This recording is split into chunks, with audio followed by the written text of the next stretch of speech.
इसी सानिध्य को जो है जीवित करने का था। सानिध्य मतलब क्या है? मैंने पहले भी बहुत तरीके से इसको कहा है, एक बार फिर दोबारा से थोड़ा सा बोल रहा हूँ। एक गुरु अपने आप में गुरु नहीं होता, वो एक शिष्य ही होता है। और वो शिष्य अपने गुरु से जो खजाना पाता है ना, वो खजाना इतना बड़ा होता है कि उसके बाद उसको लगता है, यहाँ पे वो खजाना इतना बड़ा होता है कि उसको जो है ना कोई व्यक्ति अपने पास संभाल नहीं सकता। वो एक व्यक्ति के संभालने की बात नहीं है। तो उसको संभालने का सबसे अच्छा तरीका क्या होता है कि अपने जैसे कुछ और जो है ना प्यासे लोगों में उस खजाने को जो है ना वितरित कर दिया जाए, उसको दे दिया जाए। उस खजाने को आप तक पहुंचाने की प्रक्रिया जो है उसी का नाम सानिध्य है। पहले सानिध्य जो है हवन के द्वारा घटित हो रहा था। उससे पहले यही सानिध्य एक एक व्यक्ति से व्यक्तिगत रूप से बात करके घटित हो रहा था। अब चूंकि परिस्थितियां बदल गई हैं, अवसर बदल गए हैं, अब बाधाएं और अवसर में जो है कोई अंतर नहीं होता। आपकी मनोस्थिति बताती है कि वो बाधा है या अवसर है। आपकी मनोस्थिति अगर उसको जो अवसर की तरह से लेती है कि मुझे जो अपने आप को सिद्ध करना है, तो अवसर बन जाता है। अगर आप उसके आगे जो है समर्पण कर देते हैं तो वो जो है बाधा बन जाती है। इतनी बात है ना। तो आज से 1 साल पहले जब वो हवन के द्वारा एक एक आदमी को अपने पास बुला रहा था, तब उसका अर्थ जो था वो ये था कि मेरी जो अपनी ऊर्जाएं हैं उनके साथ मैं आपको संबंध कर लूँ। अब क्या है, क्योंकि शारीरिक रूप से तो जो है अपने पास बुलाना संभव नहीं हो पा रहा, तो मैं चाहता हूँ कि जो आत्मिक ऊर्जा है, जो आत्मिक स्वरूप है, उसके साथ आप जो है जुड़ जाएं। ठीक। तो मैं दोबारा से कह रहा हूँ कि वो जो खजाना है, वो जो संपत्ति है ना, वो जो संपत्ति आप तक पहुँचाने की प्रक्रिया का नाम सानिध्य है। ठीक। सानिध्य है मेरे द्वारा आपके अंदर विद्यमान गुरुदेव को प्रणाम करने की प्रक्रिया। अब अगर वो प्रणाम स्वीकार कर लेते हैं या मेरे अंदर जो गुरुदेव बैठे हैं वो आपके प्रणाम को स्वीकार कर लेते हैं, तो घटना घट जाती है। ठीक। पीछे हमने बात की थी कि निर्णय जीवन में किस प्रकार से घटित होते हैं। मैंने कहा था कि मैं सब बहुत संक्षेप में बताऊंगा कि निर्णय की 2 स्थितियां हैं। एक निर्णय जो एक व्यक्ति की तरह से आप लेते हैं, क्योंकि आपके पास व्यक्ति से ऊपर जो स्थिति है वो नहीं होती, जिसे हम गुरु कहते हैं, है ना। तो वो आपका मैं से युक्त निर्णय होता है और वो जो है फलित होता है आपके दुख के रूप में।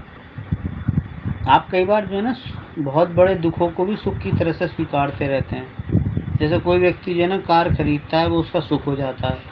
उसी कार का जब एक्सीडेंट हो जाता है तो दुख हो जाता है। अगर उस एक्सीडेंट में कोई व्यक्ति उसका अपना मर जाए तो महादुख हो जाता है। तो जो कार उसने खरीदी वो सुख खरीदा या दुख खरीदा?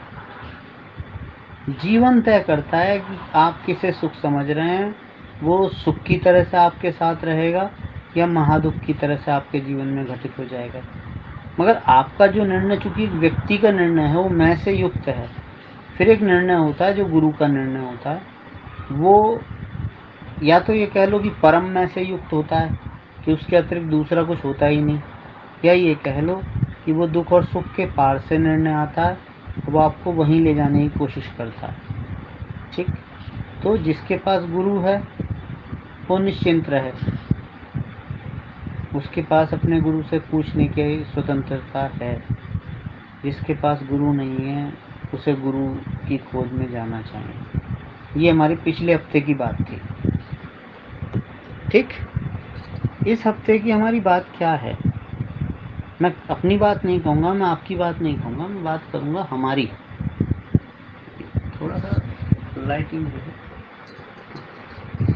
इस हफ्ते की हमारी बात है कि आखिर ये जो शिष्य और गुरु के बीच का संबंध है, ये किस प्रकार निर्मित होता है?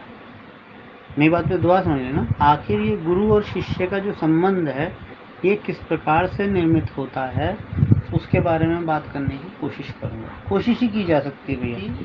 एक नक्शे के आधार पर एक पूरी यात्रा की कोशिश करता है ना। यात्रा में जो स्थल है वो है 1500 किलोमीटर की दूरी। नक्शे में कितने में दिखा देते हैं? एक छोटे से जो है कागज़ के टुकड़े के ऊपर हम पूरा नक्शा बना देते हैं और हम कहते हैं साहब ये यात्रा का नक्शा है, ये इस नक्शे के आधार पे आपको यात्रा करनी है।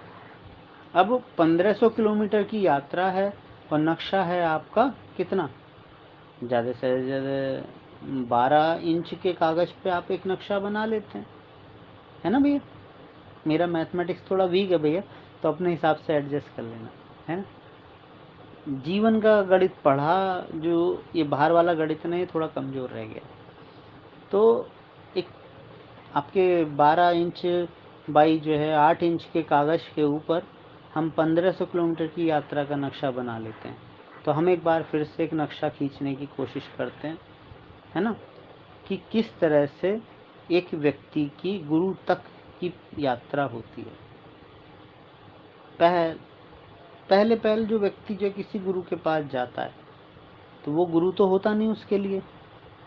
वो क्या होता है उसके लिए, पहले ये समझ लें। वो व्यक्ति उस व्यक्ति के लिए अपनी ही महत्वाकांक्षाओं की पूर्ति का साधन मात्र होता है कि मेरे अंदर कोई प्रश्न है, मेरे पास कोई जिज्ञासा है और मुझे उस जिज्ञासा का जो है समाधान चाहिए। तो मुझे लगता है कि किसी को उसकी जिज्ञासा का समाधान किसी व्यक्ति के द्वारा मिला, ठीक। उस व्यक्ति ने तुम्हें उस व्यक्ति का पता बताया, तुम उस व्यक्ति के पास गए, तो ऐसी स्थिति में तुम क्या कहलाते हो? तुम जिज्ञासु कहलाते हो। ये पहली स्टेप है, ये पहली सीढ़ी है किसी व्यक्ति के गुरु के निकट जाने की प्रक्रिया में। पहली सीढ़ी है, क्या है ये सीढ़ी? जिज्ञासु की, ठीक। तो हम किसी व्यक्ति के पास गए और हमने अपने प्रश्न उसके सामने रखे और उसने उनका कोई उत्तर दिया। अब अगर ये उत्तर मेरी मैं के अनुसार मेल खाता है, तो मैं थोड़ा सा रुक जाता हूँ। मैं कहता हूँ आपका उत्तर जो है मुझे बहुत लाभ देता है, आपके उत्तर से मुझे बहुत लाभ देता है और ऐसा लगता है कि आपके पास मेरे और भी प्रश्नों के उत्तर हो सकते हैं। यहाँ से नक्शा बनना शुरू होता है भैया, है ना। तो वो और भी प्रश्न करने लगता है ना, और भी प्रश्न करता है और इन सब प्रश्नों के उत्तर में वो क्या पाता है? वो थोड़ी सी जानकारी एकत्र कर लेता है और तब वो कहलाता है विद्यार्थी, कलेक्टर ऑफ इंफॉर्मेशन। वो एक विद्यार्थी बन जाता है। मगर इस ग्रहण करने की स्थिति की वजह से ऐसा व्यक्ति ना उस व्यक्ति के पास रुक जाता है जो उसके उन प्रश्नों का उत्तर दे रहा होता है, ठीक। फिर वो व्यक्ति देखता है कि ये व्यक्ति मेरे प्रश्नों के उत्तर तो देता है, पर इन उत्तरों के बीच में से कुछ ऐसा भी सामने आता है जो अभी तक मैंने जाना नहीं। ऐसा लगता है कि ये व्यक्ति जानता है और तब आप पूछते हो कि क्या कुछ ऐसा भी है जो प्रत्येक के लिए जानने योग्य है। तो ये विद्यार्थी के पकने की स्थिति है भैया, जब उसे वो भी दिखना शुरू हो जाता है जो प्रश्नों का उत्तर देने वाला उसे नहीं दे रहा होता है ना। आप उससे कुछ पूछते हो और इस विद्यार्थी से फिर एक और स्थिति पैदा हो जाती है, उस स्थिति का नाम है साधक। पहला जिज्ञासु। आज मैं बहुत इसको जो है ना स्पष्ट करने की कोशिश कर रहा हूँ। नक्शा जितना ना अच्छे से बन जाएगा, यात्रा करनी उतनी आसान हो जाएगी भैया। तो पहला जो पड़ाव है वो है जिज्ञासु का, है ना। पहला पड़ाव है जिज्ञासु का। दूसरा है उन जिज्ञासुओं में से कुछ व्यक्ति फिर इंफॉर्मेशन कलेक्शन करना शुरू कर देते हैं, उन्हें हम विद्यार्थी कहते हैं। वो कहते हैं हम उन व्यक्ति से जुड़े हुए हैं, उनसे हमने बहुत कुछ सीखा है भैया। चेहरा अब ठीक। वो जो दूसरी स्थिति है विद्यार्थी की, उससे फिर एक तीसरी और स्थिति पैदा होती है, उसका नाम है साधक। साधक कैसे बनता है? पहले आप प्रश्न पूछते हैं, फिर कहते हैं क्या कुछ ऐसा भी है जो आप हल कर सकते हैं जो हम नहीं हल कर सकते।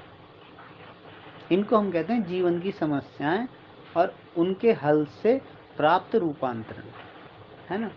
तो एक व्यक्ति कहता है भैया ठीक है चलो तुम्हारी समस्या का हल हो जाएगा, पर तुम रोज रोज ये समस्याएं मेरे पास मत लेके आओ, मैं तुम्हें कोई तरीका बता देता हूँ, इस तरीके से तुम चलोगे ना तो तुम्हारी समस्याओं के हल होने शुरू हो जाएंगे। यहाँ से जन्म होता है साधक का। साधक, साधक का अर्थ होता है जो अपने प्रयत्न से पाने का प्रयास करे।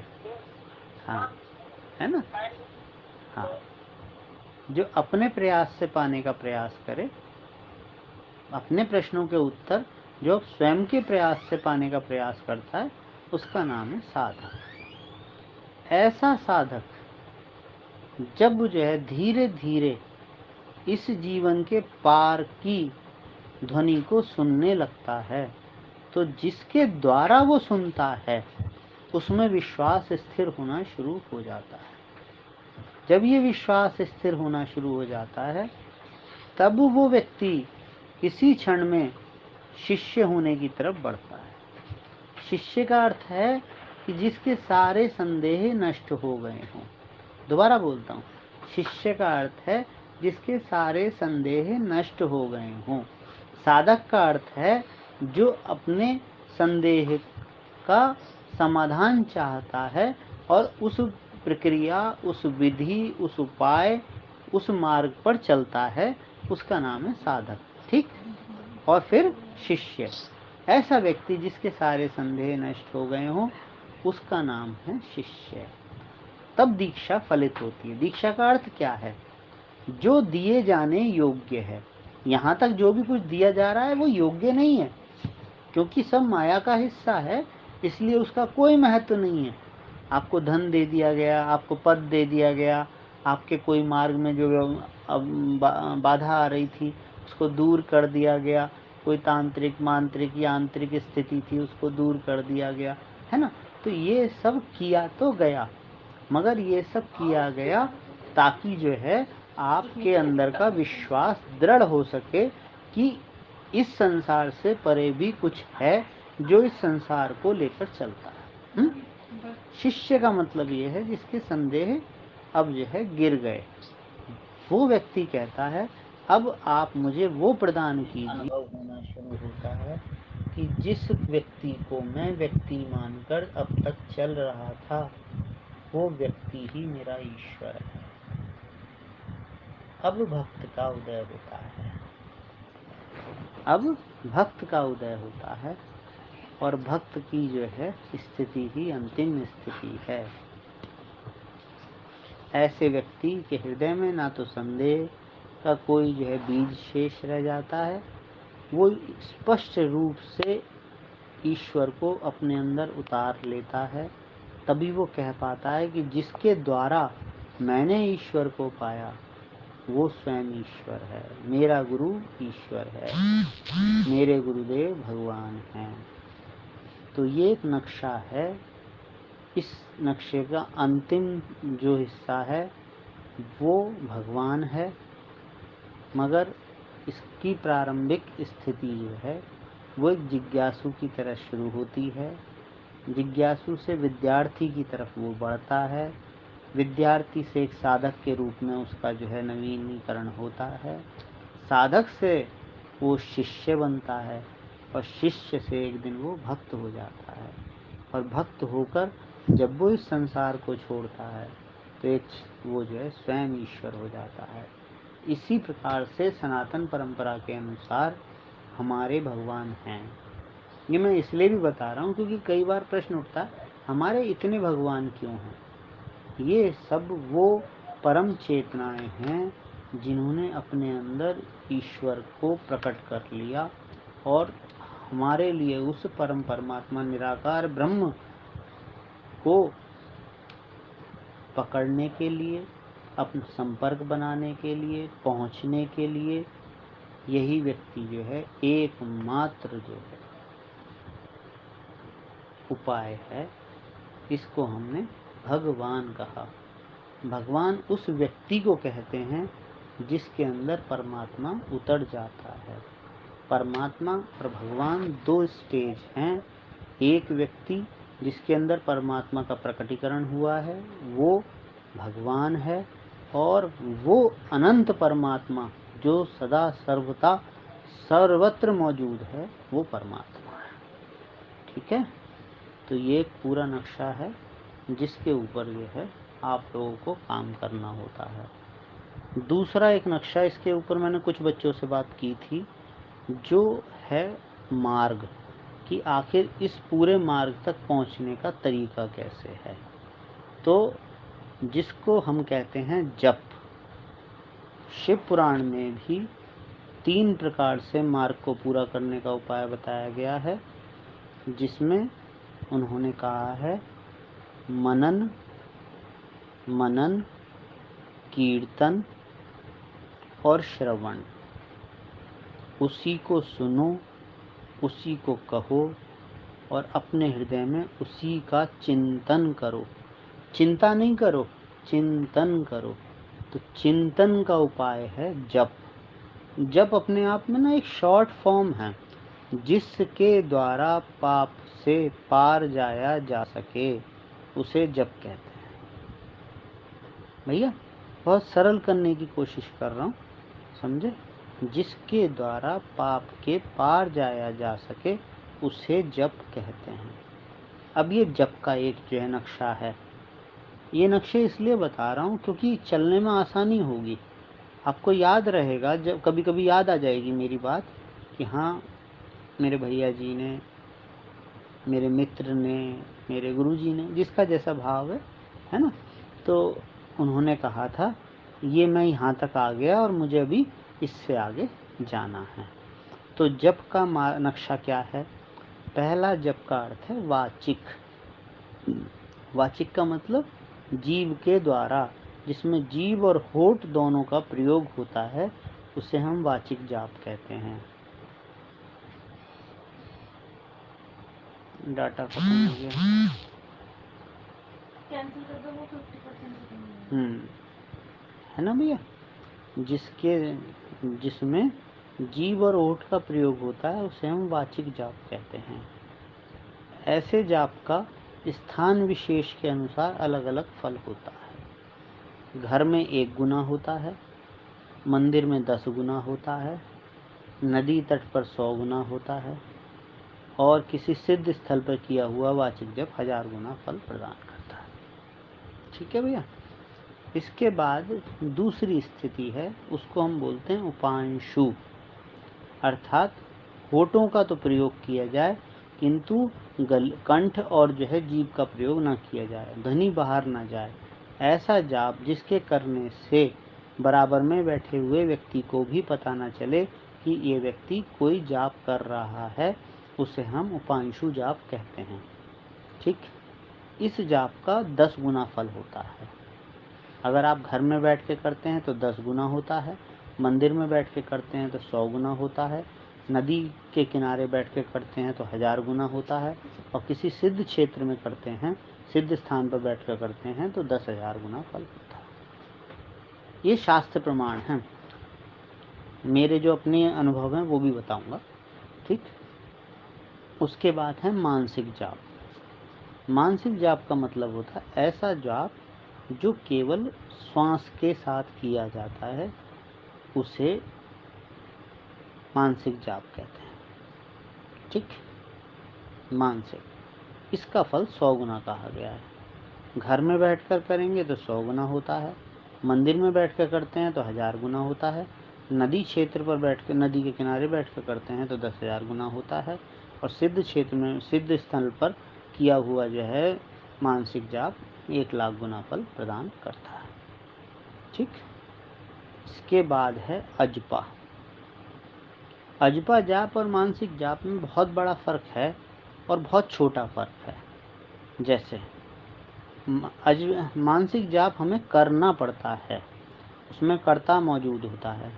अजपा जाप हमें करना नहीं पड़ता, अजपा जाप स्वयं होता है, उस पर हमारा कोई नियंत्रण भी नहीं होता है। ऐसा जाप जब स्वयं होने लगे तो हम उसको अजपा कहते हैं। परम संतों और सिद्धों के अनुसार अजपा जाप ही मुक्ति का हेतु होता है। हेतु अर्थात कारण। उन्होंने कहा अजपा जाप करे जो कोई, भव बंधन से छूटे से। हाँ जी भैया। हाँ, तो ये कितने हो गए? याद रखने की भी तो जरूरत है ना, नक्शा तो याद रखना पड़ता है। पहला आपका वाचिक, दूसरा उपांशु, तीसरा मानसिक, चौथा अजपा। ये चार प्रकार, चार अवस्थाएं जप की हैं। इसके अलावा भी जप की और अवस्थाएं हैं, मगर वो तभी बात की जा सकती है जो व्यक्ति अजपा तक पहुंच गया है, उसके साथ ही फिर उसकी बात करनी योग्य है। आप लोगों के लिए अभी ये नक्शा पर्याप्त है। अगर आप अपने जीवन में, मैं बोल रहा हूँ अपने संपूर्ण जीवन में अजपा तक भी पहुंच जाते हैं, तो आप ये मानिए कि आप बहुत श्रेष्ठ स्थिति के साधक बन गए हैं और शिष्यत्व आपके जीवन में घटित होगा।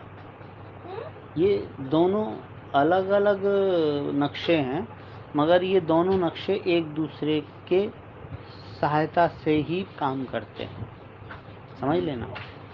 एक नक्शा है जो एक व्यक्ति को शिष्य तक, भक्त तक ले जाता है, और ये वो मार्ग है जिसके जरिए कोई व्यक्ति उस नक्शे को पूरा कर सकता है, समझिए। तो ये दोनों नक्शे एक दूसरे के साथ जुड़े हुए हैं, बहुत गहन भाव से एक दूसरे के साथ जो है जुड़े हुए हैं।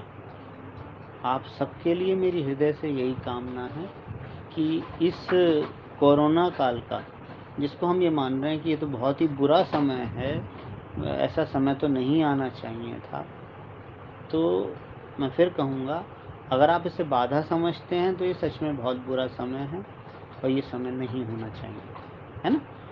मगर इसका दूसरा पक्ष अगर आप उठाकर देखते हैं, अगर आप इसको एक अवसर की तरह से लेते हैं, तो मेरा अपना कहना है, अपने अनुभव के आधार पर कहना है, किसी भी व्यक्ति के लिए ये जीवन का श्रेष्ठतम समय हो सकता है, जो उसे जीवन मुक्त पुरुषों की स्थिति में पहुंचा सकता है। जीवन मुक्त पुरुष हम उन्हें कहते हैं जो संसार में होते हुए भी संसार की समस्त कामनाओं से मुक्त हो गए हैं। और ऐसा पुरुष या ऐसी स्त्री केवल आप तभी हो सकते हैं। यहाँ पुरुष का अर्थ जो है, ऐसा नहीं है कि मैं जो है कोई स्त्री पुरुष में भेद कर रहा हूँ। इसका अर्थ है लाभार्थी के रूप में। कौन चाहता है? जो चाहता है, जो उपलब्धि चाहता है, वो पुरुष है, स्त्री पुरुष नहीं। ये आपके डिटर्मिनेशन नहीं है, सेक्स डिटर्मिनेशन नहीं है, ये लिंग भेद नहीं है। ये इस रूप में है कि जो भी काम्य है, जो चाहता है, जो पहुंचना चाहता है, वो पुरुष है। तो ऐसा पुरुष जीवन मुक्त पुरुष हो जाता है ना। ये जिज्ञासु, विद्यार्थी, साधक, शिष्य, भक्त और ईश्वरत्व, ये एक नक्शा है। और वाचिक, उपांशु, मानसिक और अजपा, ये एक नक्शा है, ठीक। और ये दोनों नक्शे एक दूसरे से जुड़े हुए हैं। जो एक के साथ जुड़ना चाहता है, वो दूसरे के साथ अपने आप ही जुड़ जाता है। इसका आपकी शारीरिक स्थिति से कोई मतलब नहीं है। कोई कहता मैं तो बहुत बीमार रहता हूँ। मैंने किसी व्यक्ति से ये नहीं कहा कि तुम जो है अगर बैठ नहीं सकते तो तुम्हें बैठ के ही जाप करना, तभी फल प्राप्त होगा। लेट के करो। जो लेट नहीं सकता वो बैठ के करे, जो बैठ नहीं सकता वो लेट के करे। लेट और बैठ भी नहीं सकते हो, खड़े होकर करो। खड़े भी नहीं हो सकते, चलकर करो। पुकार लो उस ईश्वर को, वो तो सुनने के लिए राजी है, तुम पुकारने के लिए राजी हो। और ये समय ऐसा समझ लेना, भगवान जो है दोनों हाथ फैला के इंतजार कर रहे हैं। अब तुम मर के उनके पास जाना चाहते हो, या तुम जो है अपने हृदय में उन्हें उतारना चाहते हो, ये तो जो है स्वयं ही निर्णय लेने वाली स्थिति है।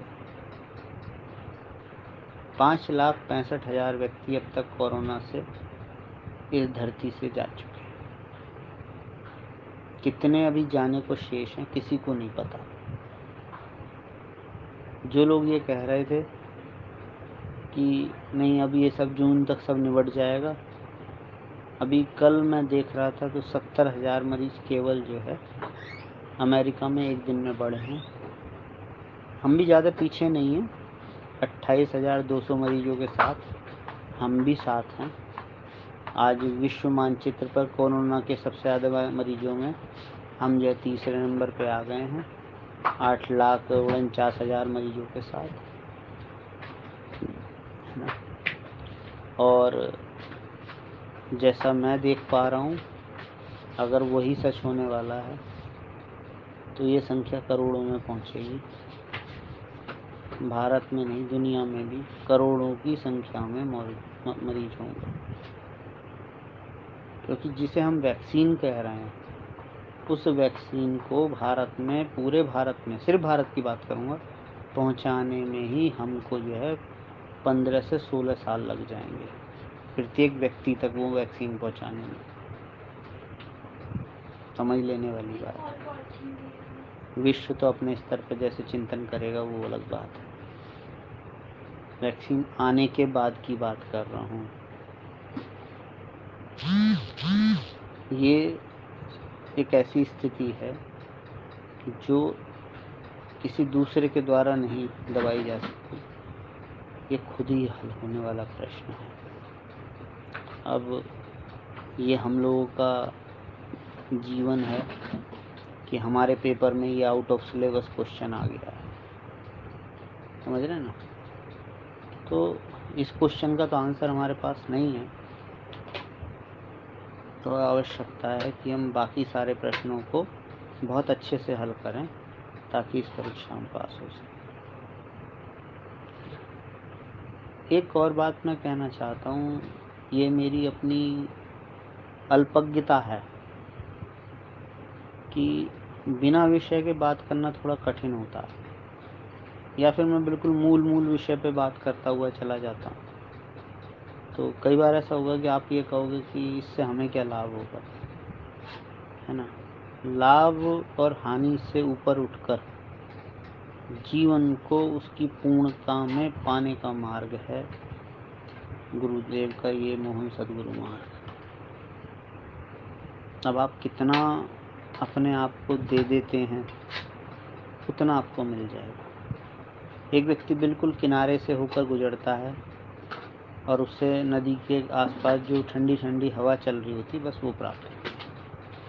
एक व्यक्ति थोड़े से पैर नदी के किनारे जो है पानी में रखता है और वो कहता है कि देखो मेरे पैरों में कितनी शीतलता है। अगर वो अमृत की नदी है तो पैर उसके जैसे ही उसमें जाएंगे, उसके पैरों की जो भी तकलीफ़ें होंगी वो दूर हो जाएंगी। तो वो कहेगा देखा मेरे पैरों की परेशानी दूर हो गई, कितना अच्छा था।